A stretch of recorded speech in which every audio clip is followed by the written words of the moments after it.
kita belajar dari kesaksian Alkitab bahwa di dalam perjanjian baru konsep yang sama itu dilakukan langsung oleh Yesus Kristus Tuhan.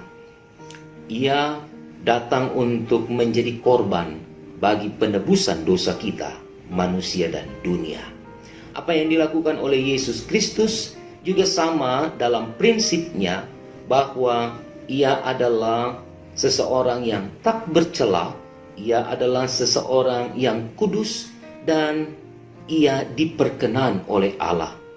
Lalu konsep persembahan dirinya itu berbau harum dan menyenangkan hati Tuhan, karena dilakukan untuk satu tujuan, yaitu menyelamatkan seluruh ciptaannya. Khusus bagi pembahasan malam hari ini tentang korban penghapus dosa, nah, dalam bagian bacaan kita malam hari ini ada 2 poin yang kita akan lihat, yaitu tentang imam dan tentang jemaah yang disebutkan dalam bacaan kita malam ini. Imam mengambil peran yang penting agar persembahan yang diberikan kepada Allah itu benar-benar berkenan bagi Allah dan menghasilkan sesuatu yang berdampak bagi kehidupan umat yang memberikan persembahan. Sedangkan jemaah ini sangat terikat dengan hal persembahan yang diberikan atau dilakukan kepada Allah. Di dalam bacaan kita tadi disebutkan bahwa ketika jemaah akan atau melakukan dosa dan kesalahan, maka mereka tetap harus memberikan korban persembahan dalam bentuk hewan, yaitu lembu jantan yang dipersembahkan kepada Allah. Seluruh konsep yang ada di dalamnya tidak berbeda jauh dengan konsep yang kita bahas, yaitu tentang korban bakaran. Tetapi ada hal yang menarik, saudara-saudara, dalam bacaan ini atau dalam perikop kita pada malam ini, yaitu di ayat 21. Di ayat 21 dikatakan demikian: haruslah ia membawa lembu jantan itu keluar perkemahan, lalu membakarnya sampai habis. Hal ini sama dengan apa yang dilakukan oleh Yesus. Yesus juga tidak disalibkan di kota Yerusalem, tetapi Yesus dibawa keluar dari kota itu untuk kemudian dia menjadi korban yang disalibkan untuk menebus dosa-dosa kita.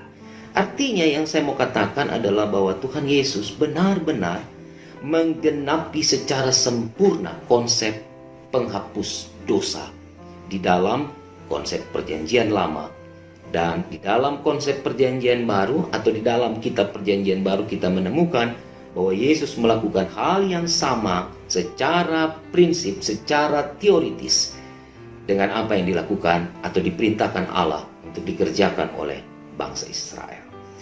Di dalam menjalani kehidupan sebagai gereja dan sebagai orang percaya, kita semua juga memahami dengan benar konsep pemberian persembahan atau korban kepada Allah, apapun bentuknya.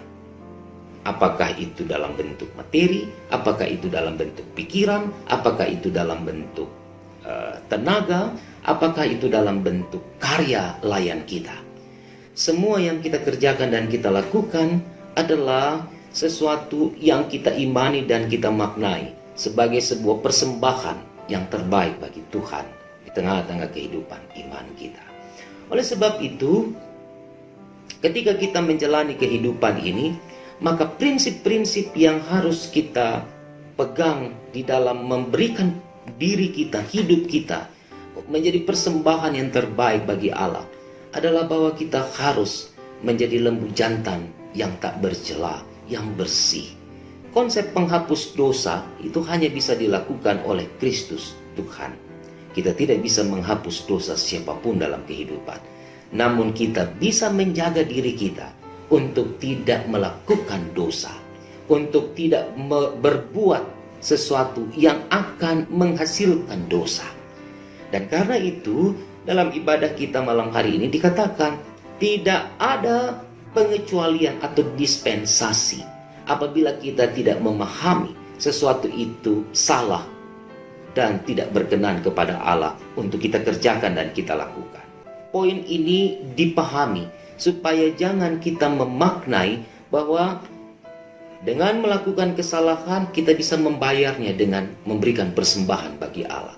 Dengan melakukan dosa, maka kita bisa mengganti dosa kita dengan memberikan apa yang bisa kita berikan kepada Allah. Saya kira ini hati-hati untuk kita pahami, supaya kita tidak terjebak di dalam sebuah konsep berpikir bahwa Allah bisa dibeli atau Allah bisa dilunakkan hatinya dengan persembahan-persembahan yang kita beri kepadanya. Asalkan Allah mau menghapus dosa kita. Di awal saya katakan bahwa Kristus mati satu kali untuk selamanya. Ya, tidak akan lagi naik di atas kayu salib untuk menebus dosa kita yang kedua.